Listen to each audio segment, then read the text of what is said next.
When we think of the Hebrew Bible, we typically envision sweeping epics, parted seas, burning bushes, and prophets calling down fire from heaven. But tucked away in the first book of Samuel is a narrative that feels like it belongs in a dark fantasy novel. It features a desperate fallen king, a disguise worn in the dead of night, a practitioner of forbidden magic, and a restless spirit summoned from the grave. This is the story of the Witch of Endor.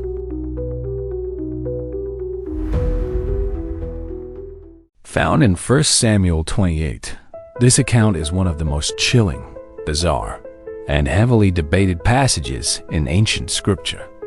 It is a story of illicit necromancy, psychological collapse, and impending doom.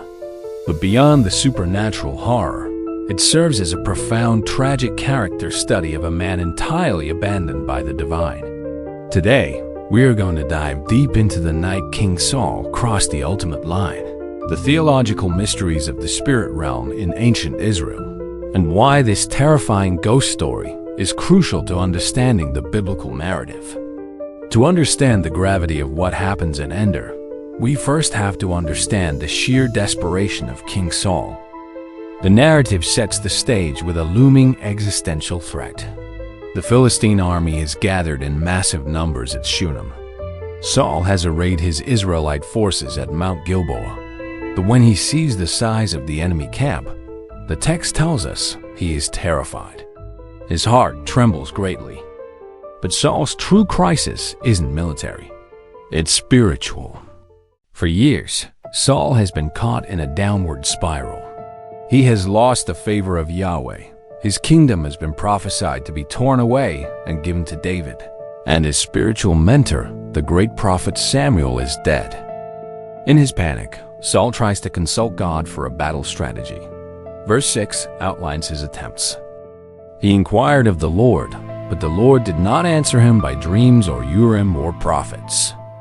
This is the ancient equivalent of the sky going entirely dark. The Urim, the sacred stones used by the high priest to divine God's will, are silent. No prophet brings a word. No dreams offer guidance. Heaven has completely shut Saul out.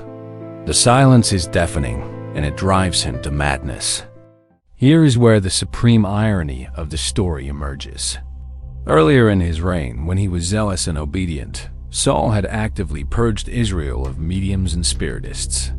Necromancy, consulting the dead, was strictly forbidden in the Torah, carrying the death penalty. Saul had enforced this law ruthlessly. But now, facing annihilation and maddened by divine silence, the king of Israel turns to his servants and gives a shocking order. "Find me a woman who is a medium, so I may go and inquire of her." The servants inform him there is a medium hiding in Endor, a village dangerously close to the Philistine lines. Saul strips off his royal armor. He puts on the garments of a commoner, a potent symbol of a king who has already lost his crown in the eyes of God.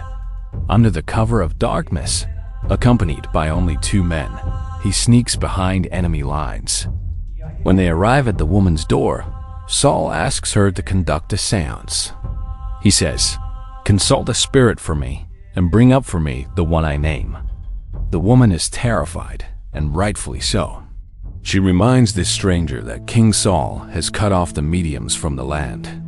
She accuses him of laying a trap for her life. And in one of the most psychologically fractured moments in the entire Bible, Saul, the very king who wrote the laws, swears an oath by Yahweh that she will not be punished for breaking Yahweh's law. Saul's moral compass is entirely shattered. He is invoking God to protect the woman from the punishment he himself was commanded by God to enforce. Reassured, the medium asks the fateful question, "Whom shall I bring up for you?" Saul replies, "Bring up Samuel." What happens next surprises everyone, most of all, the medium. Often, in the ancient world, necromancers were essentially charlatans. They used ventriloquism or illusions to scam grieving people. But when the medium of Endor conducts her ritual, something real and terrifying actually happens. The text says, "When the woman saw Samuel, she cried out at the top of her voice." She instantly realizes she's been tricked. She turns to Saul and screams, "Why have you deceived me? You are Saul." But Saul ignores her panic. He is fixated on the supernatural event unfolding. He asks her what she sees. Her response is one of the most haunting descriptions of the afterlife in ancient literature. She says, "I see a divine being coming up out of the earth." The Hebrew word used here is Elohim.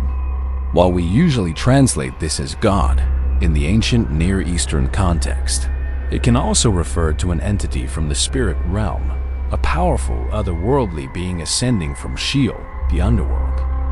Saul asks what the entity looks like. She describes an old man wearing a robe.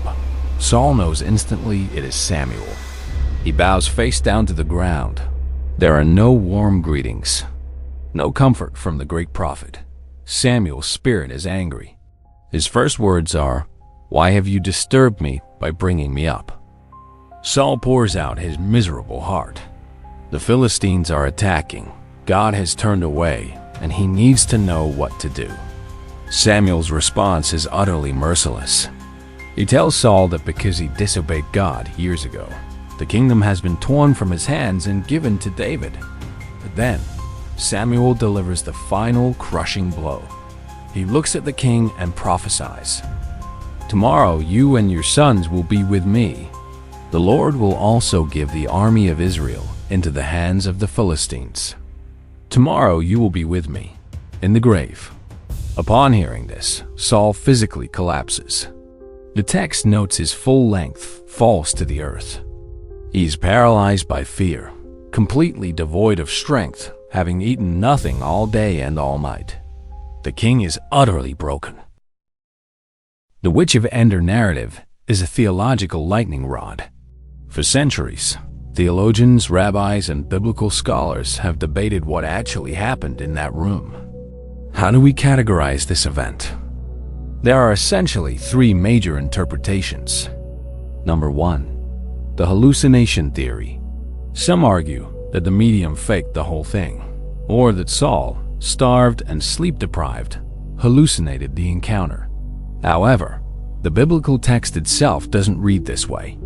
The narrator plainly states that it was Samuel speaking, and the prophecy Samuel gives comes true the very next day. Number two, the demonic deception.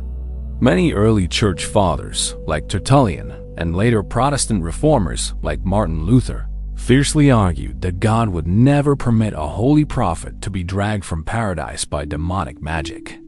Therefore, they concluded this was not Samuel at all. It was a demon taking the form of Samuel to drive Saul to despair and suicide. This fits neatly into later Christian demonology, but again, the Hebrew text simply calls the figure Samuel. Number three, the divine exception. This is the view held by many ancient rabbis and modern biblical scholars. In this view, the magic didn't force Samuel up. God allowed Samuel to appear to deliver the final judgment. This explains why the medium screams in terror she is used to cheap parlor tricks. But this time, the God of Israel actually hijacked her seance to deliver a real, terrifying message. What makes this chapter feel so much like dark fantasy is its glimpse into ancient cosmology. In the ancient Near East, the afterlife wasn't a later concept of a kingdom in the clouds. It was Sheol, the gloomy, subterranean waiting place of the dead. Good or bad, prophet or king, that's where the dead rested. Samuel's irritation at being disturbed reflects this ancient belief that the dead are resting beneath the earth, and to wake them is a severe violation of the natural order. The story concludes with a bizarrely tender moment. The terrified medium, seeing the king collapsed on her floor, begs him to eat. Saul refuses, wanting only to die there. But his servants and the medium force him to sit up. She kills a fattened calf, bakes bread without yeast, and feeds the condemned men. They eat their final meal in the dark, and then they walk out into the night to face their death.